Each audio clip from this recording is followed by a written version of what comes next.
Era uma vez um país onde entre o mar e a guerra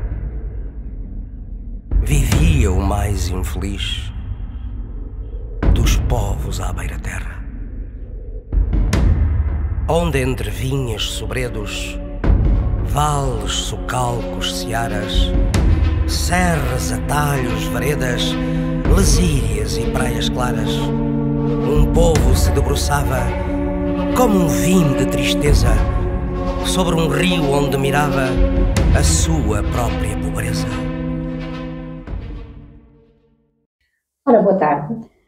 O meu nome é Leonor Monteiro, sou professora de História de segundo ciclo e o que me traz por cá hoje foi a criação deste podcast, que está muito em voga, ao qual eu dou-lhe o nome de As Portas que Abril abriu. Isto muito inspirado, obviamente, no poema de José Carlos Ari dos Santos.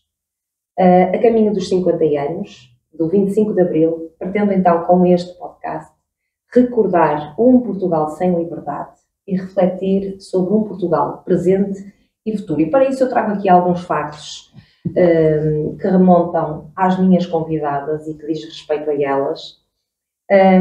Estes dados foram retirados da ordem dos enfermeiros, portanto já sabem que eu tenho perante mim, são duas enfermeiras. Em 1938, através do artigo 60 do Decreto-Lei número 28.794, de 1 de julho, o regime do Estado Novo determina a proibição do exercício da profissão de enfermagem nos hospitais civis por mulheres casadas. Em 1947, a deputada Maria Van Zeller, na Assembleia Nacional, refere que o exercício da enfermagem é entendido como uma profissão eminentemente feminina. A 18 de março de 1963, o Decreto-Lei número 44.923 vem autorizar o casamento das enfermeiras dos hospitais civis. Reparem que de 1947 a 1958, em Portugal existiam 7 escolas de enfermagem oficiais. De 48 a 74, passamos para 12 escolas de enfermagem oficiais. Atualmente, nos dias de hoje, temos 38 escolas oficiais de enfermagem, entre públicas e privadas. Nos anos 70, e é este que nos reporta mais aqui, a maioria dos prestadores de cuidados de enfermagem eram auxiliares. Num artigo que estive a ler, curioso que existiam mais de 1000 auxiliares de enfermagem e 200 enfermeiras. Curioso. Em 1974, com a Revolução e a Constituição de 76, mudaram em Portugal profundamente, tendo emergido novas políticas sociais. Vou destacar, obviamente, a criação do Serviço Nacional de Saúde, conhecido pelo SNS. No mesmo ano, em 1974, há a extinção dos cursos de auxiliares de enfermagem, dando depois, em 1990, um espaço para existir um curso superior de enfermagem, conferindo o grau de bacharelato. Até que em 1999 inicia-se o curso de licenciatura em enfermagem que confere o grau de licenciado. Ora, portanto, isto foi um caminho bastante longo em termos de factos e de algo que se conseguiu ao longo da história, ao longo dos anos. E à minha frente eu tenho duas convidadas muito queridas por mim, que as unem são unidas pela profissão, pelo amor que têm em cuidar dos outros, mas a diferença de idades entre elas irá ajudar-nos a conhecermos realidades vividas antes e depois do 25 de Abril de 1974. Ora, eu vou ser muito sintética relativamente ao vosso currículo, pois levaria algum tempo, aliás, bastante tempo, dado sobretudo às vivências da Lininha, e assim irei deixar muitos dos vossos feitos de fora. Estão comigo a enfermeira Lininha, nasceu 37 anos antes do 25 de Abril de 1974, acho que fiz bem as contas.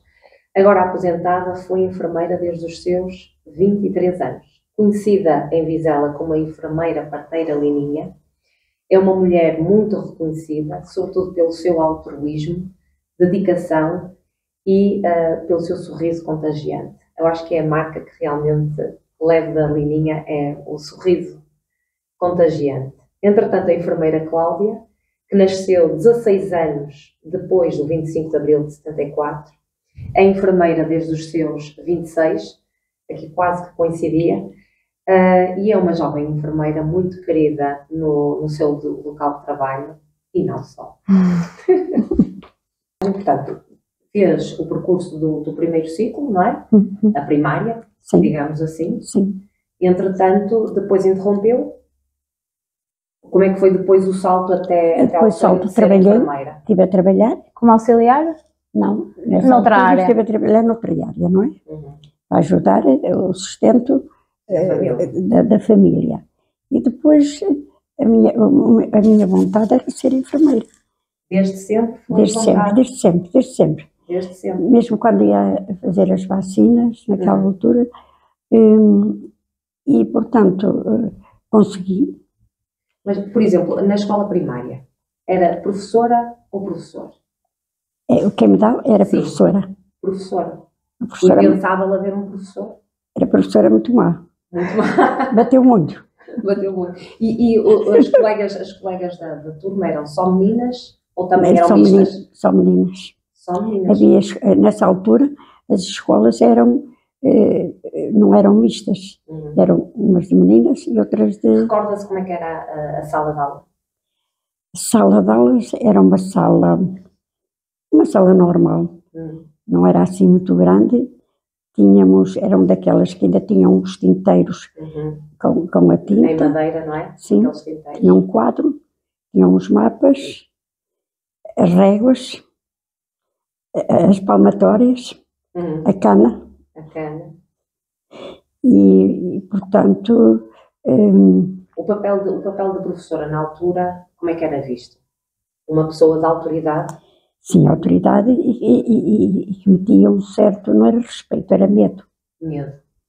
Medo. E portanto nós, quando entrávamos para a escola, já íamos preparadas, se ela viesse mal disposta, descarregava. Teria um castigo, não é? Era mais. Depois então o percurso foi... Mas não eram todas más, porque haviam professoras muito boas, não é? Como em tudo, não é? Em todo lado era o fator sorte. O fator sorte é mesmo. Depois do percurso então da escola primária, ingressou na carreira profissional, ou seja, trabalhava noutra área. Depois há a oportunidade de... A oportunidade já financeira para ir tirar o curso. O curso de enfermagem. De enfermagem. Isto foi, portanto, estamos em Vizela. Não, estava em Felgueiras. Em Felgueiras. Não, minto, desculpa, em Vizela já. O curso de enfermagem já estava em Vizela. E foi onde havia hospital nessa altura em Vizela? Não, fui para o hospital, fui ir para o hospital de Guimarães. De Guimarães de Braga. De Braga. Para a escola de enfermagem Henrique Teles. Portanto, estava lá... Que tinha a escola e o hospital. Portanto, a escola... O ensino como é que era? Tinha teórico, prático, era prática, experimental? Não, era tudo, era prático, era teórico. Tínhamos com monitoras, e portanto, monitores eram freiras, porque o hospital, a maior parte do pessoal de enfermagem que tinha eram freiras. Foi católica então? Sim. Já haviam também enfermeiras. Portanto, foi um período agradável. E a Lininha também tem outras irmãs que também foram e ingressaram na carreira de enfermeira. Tenho mais duas. Mais duas enfermeiras, é verdade. Infelizmente, agora uma faleceu. Sim. E tenho a Rosinha. Mais duas. Engraçado. Portanto, eu abri caminho. A Lininha foi a primeira, então? Fui a primeira. E depois as outras seguiram os passos da Dona Lininha? Sim. Muito bem. E a Cláudia? Como é que foi o percurso até ser enfermeira? O sonho de ser enfermeira, como é que tudo começou? Na escola primária, sim, no primeiro ciclo? No primeiro ciclo, mas já era diferente, uma realidade completamente diferente, já eram turmas mistas, salas grandes, já estávamos misturados por mesas, rapazes e raparigas, mas ainda existia as réguas. Ela ainda usava as réguas, era assim uma postura Rigorosa. mais rigorosa e exigente. Também era uma professora já mais velha, não é? E existiam as réguas na mesma, para quem não fazia os trabalhos de casa, mas já não era assim tão rigoroso como era com a Leninha. Uma curiosidade, quando começava a escola, quando começava o dia na escola, na sala de aula, havia obrigatoriedade de se cantar o hino? Não. Não. Mas o levantar quando o professor entra? Havia essa... Levantávamos todas. Todas? Tudo. Coisa que se calhar a Cláudia... Não, nós basicamente entrávamos quando a professora entrava. Nós ficávamos à porta e mesmo no secundário e no ciclo. Hoje em dia, não é? Sim, nós esperamos que o professor chegue, ele abre a porta e nós entramos. Sempre foi assim. Depois do primeiro ciclo? Foi para o ciclo, sim. Do 5º ao 9º. Pronto, várias disciplinas. Vários professores, várias maneiras de lidar com os alunos. Ou seja, o curso até ser enfermeira é completamente diferente. Sim. Da Lininha. Depois fui para o secundário, fazer mais disciplinas, mais professores diferentes, métodos de ensino diferentes. Até que chega ao ensino superior. Até que chega ao ensino superior. Primeiramente, enfermagem? Não, primeiramente biologia e geologia, mas sempre com o sonho da enfermagem. Sempre com o sonho de ser enfermeira? Sempre com o sonho de ser enfermeira. E onde é que foi buscar esse gosto por ser enfermeira? A Lininha foi desde sempre que queria também? Gostava. Mas o que é que via na profissão de enfermeira que a cativava tanto?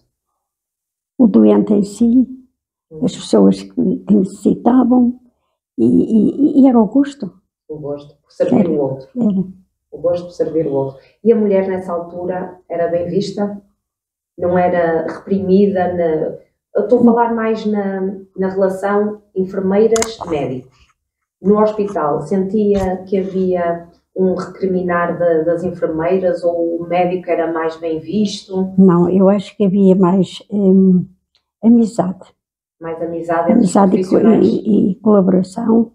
Naquela altura, os médicos eram pessoas excepcionais. E auxiliavam-se uns aos outros? Sim. Era um trabalho de equipa? Era. Um trabalho de equipa. E tu, Cláudia? Queres que fale hoje em dia? Sim. É assim, chegar a ser enfermeira, pronto, também foi um gosto, não é? Querer sempre enfermeira. Não, foi um bocadinho influenciada, não é? Pela minha irmã. E desde novinha que fui sentindo o gosto de ser enfermeira, de ajudar o outro. Terminado o curso, fui logo exercer a enfermagem onde estou agora.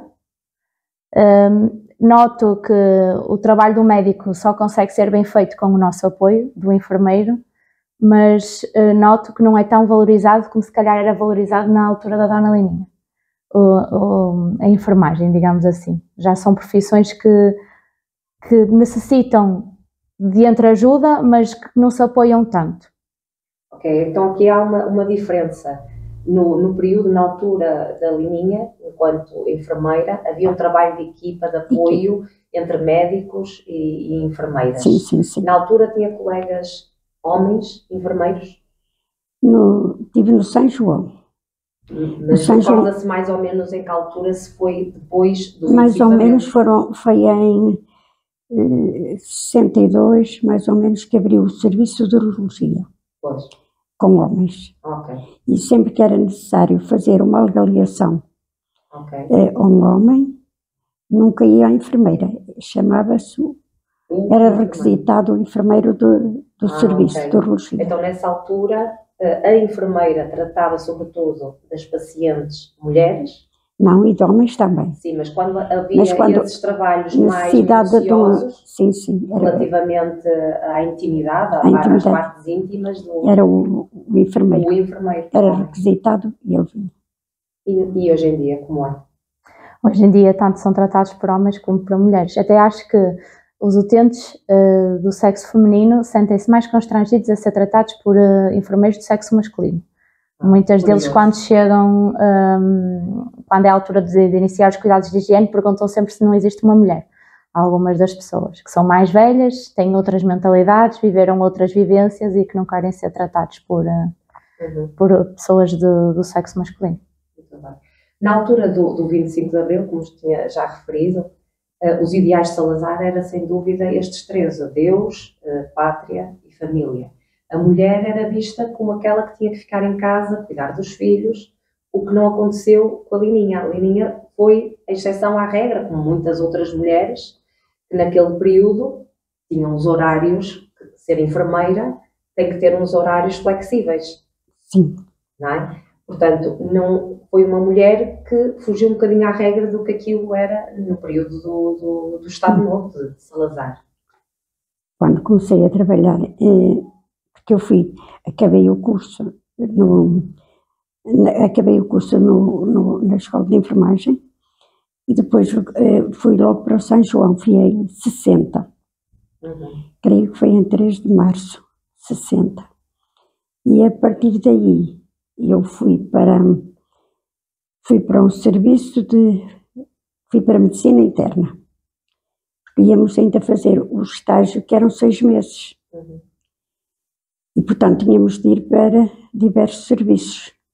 Depois, quando terminei, fui para a obstetrícia e fiquei lá até 63. Depois, em 63, ali adquiri experiência e consegui, porque no serviço da obstetrícia éramos 4, tinham umas parteiras, nós éramos auxiliares, portanto, aprendi a experiência que me deu bagagem, não é? Deu bagagem e experiência. A partir daí tive o gosto, fui tirar o curso de obstetrícia à maternidade Júlio Diniz. Pois é, em Vizela é conhecida a Lininha parteira, não é? Sim, e era mesmo, era o termo,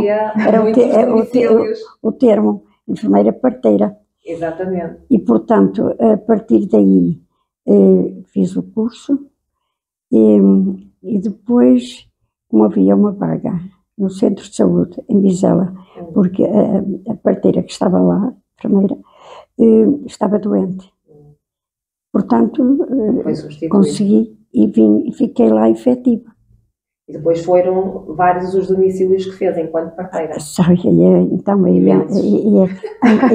é começa. Inclusive, isto é só uma curiosidade, a enfermeira Cláudia foi, a enfermeira Lininha acompanhou a minha mãe e acompanhou o nascimento da enfermeira Cláudia. Portanto, aqui gerações, um encontro giro, não é? Eu lembro.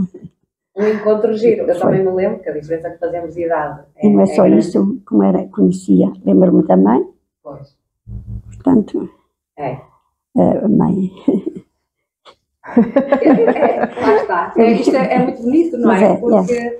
Mas a partir daí, então, fiquei, entretanto, depois tirei o curso de aleitamento materno, tirei o curso de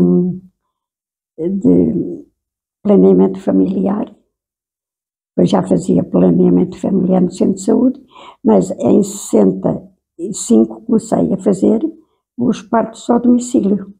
Nessa altura era um bocado difícil, porque os percursos, a maior parte eram feitos a pé. Pois. E, portanto, tínhamos o motorista não do centro, mas era o taxista, que era contratado. Portanto, geralmente, os familiares arranjavam um amigo ou uma pessoa de família que vinham nos buscar com o carro deles, não é? E nós íamos eu ia fazer os partos a casa. Foi momentos difíceis, de muita responsabilidade, muito receio, mas conseguia-se. Já agora, deve-se recordar do dia 25 de abril de 1974. Como é que foi a sua quinta-feira? Foi uma quinta-feira, lembro-me perfeitamente, vinha para a feira, disseram, está uma revolução em Lisboa. Pronto, então depois foi o rádio, estar a ouvir. Televisão não havia, não tinha televisão na altura. Não, nessa altura já havia televisão. Sim, mas a Lininha tinha televisão? Ou só foi pela rádio? Não, sou porque vinha à feira. Depois, quando cheguei a casa, já continuo, estive sempre atenta a tudo, com um bocado de receio. Sei porquê? Sei porque tinha os meus filhos, não se sabia o que ia acontecer, falava-se muito, mas nunca se sabia a verdade. Pois. E, porque havia aquele medo, não é? Aquela repetição que Salazar punha. E esse medo persistiu passado muito tempo. Não foi, ou seja, não há o virar da página. 74 não virou logo imediatamente a página. Não.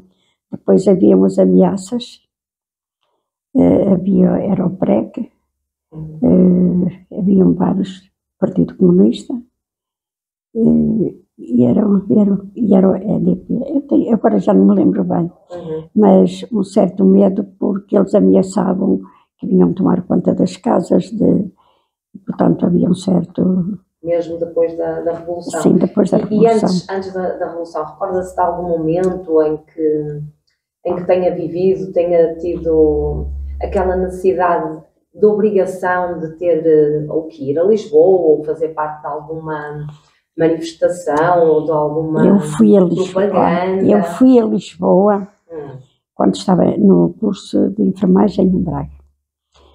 As monitoras vieram dizer se queríamos ir a Lisboa. Então toda a gente, todos os colegas disseram que sim, porque era o irmos a Lisboa, passear, estávamos a pensar que era isso que íamos ter. Então foi toda a gente, os cursos, foi o pessoal da enfermagem, os alunos todos da escola, e acontece que fomos a Lisboa, o comboio cheio, porque não éramos só daquela escola, eram das outras escolas, escolas não só de enfermagem, mas de outros cursos. E então fomos com uma esperança. Chegámos a Santa Apolónia, saímos, tínhamos autocarros. Os autocarros levaram-nos para, eu não sei se era talvez o Terreiro do Paço? Creio que foi para o Terreiro do Paço. Todas, aquilo eram milhares e milhares e milhares. E nós todas contentes a ver, à espera que o Salazar falasse, porque era o dia era qualquer dia, que agora também não sei, que iam todas as mulheres lá prestar-lhe homenagem. Era o dia da mulher, não faço ideia agora. E acontece que, quando ouvimos o Salazar, nós estávamos com a esperança que íamos dar uma voltinha. Novamente os autocarros, novamente entrar no comboio. Uma decepção. Mas fomos obrigados. Foram obrigadas, lá fomos está. Obrigados. Era a tal propaganda que Salazar utilizava para mostrar que... Portanto, era uma propaganda, digamos, obrigatória. Pois, lá está. Porque nós íamos, com certeza, era de Braga, mas ia do Porto, ia de todo lado, juntavam lá milhares, mas não era de boa vontade. Só mostrar que o povo estaria que as mulheres, com ele, que as mulheres estavam com Salazar. A Cláudia, muito longe de ter vivido o 25 de Abril, mas esta data, 25 de Abril, foi uma data comemorada. Sente que nos dias de hoje é necessário que esta data seja comemorada para mostrar aos mais jovens o valor da liberdade, o peso que tem esta palavra, liberdade? Eu nunca vivi sem liberdade, não é? Não sei o que é isso. Mas sempre celebrei o 25 de Abril na escola. Todos os anos é sempre celebrado o 25 de Abril. E acho que é importante ser celebrado. Apesar de eu não dar o devido valor, ou seja, como não vivi aquela época, sei que foi um marco importante para nós, mas não dou o devido valor que, por exemplo, a Lininha dá, não é? Porque eu não vivi nesses tempos, não sei o que é viver sem liberdade. Portanto, mas acha que é importante? Eu acho que sim. Manter-se, quer nas escolas, quer quer nas televisões, quer em espetáculos, quer em jornais, em revistas. Sim, acho que é importante chamar sempre a atenção e comemorar esta data. Eu não vivi sem liberdade, mas sei que houve uma vivência sem liberdade antes de acontecer o 25 de Abril. E sei que era oprimido muitas coisas que nós hoje em dia fazemos, não é? Sim. Portanto, acho que é importante darmos o devido valor a essa data. E muitas vezes porque a liberdade que temos hoje, amanhã podemos não a ter, não é? Exatamente. Portanto, algo que não é certo e é necessário e é importante mostrar a quem não conhece e a quem não viveu que a liberdade é uma palavra que tem um peso muito grande na sociedade. Foi esta força viril, de antes quebrar que torcer, que em 25 de Abril fez Portugal